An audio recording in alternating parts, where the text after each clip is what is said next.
Hi friends, তো আজকে আমি চলে এসেছি, এটা পরেশনাথের মন্দির। তো জায়গাটা খুব সুন্দর, যদিও আমার আস্তে আস্তে এটা সন্ধে হয়ে গেছে। সন্ধে মানে রাস্তা অনেকটা জ্যাম ছিল, তো আমরা বেরিয়েছি অনেকক্ষণ। এতটা জ্যাম ছিল যে বলার কথা না, অনেকটা টাইম লেগে গেছে, প্রায় 45 মিনিট সময় লাগছে, নাহলে আমি এখানে আরও তাড়াতাড়ি আসতে পারতাম। আর এইখানে সন্ধেবেলা অতটা বোঝা যায় না, আমি অনেক কিছু আছে, যদিও এখানে প্রপার প্রফেশনাল ফটোগ্রাফি বা ভিডিওগ্রাফি করাটা বারণ আছে। তো সেইভাবে আমি ওই জন্য কোনো ভিডিও এখান থেকে করিনি। তো যতটুকুনি করছি বাইরে থেকে, সামনে থেকে করছি। আর মন্দিরটা যদি দেখাতে পারতাম খুব খুশি হতাম, কারণ কিন্তু মন্দিরটা অসাধারণ। ভেতরটা তো কোনো কথাই হবে না, যদি এখানে প্রফেশনাল ভিডিওগ্রাফি করা যায়। আমি ভিডিও রেকর্ড করছি, পারবে না। এই অনেকটা এসছে, এই বাবা, হ্যাঁ দারুণ দারুণ।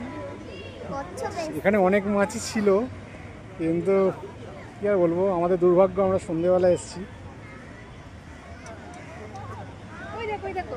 কোথায়? হ্যাঁ, তাই তো তাই তো তাই তো।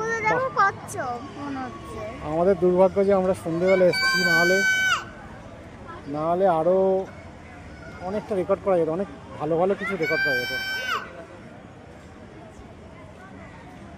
বাহ, দারুণ ভিউ, এরকম ভিউ, হ্যাঁ এরকম ভিউ পাবো আমি আশাই করিনি, এরকম ভিউ পাবো।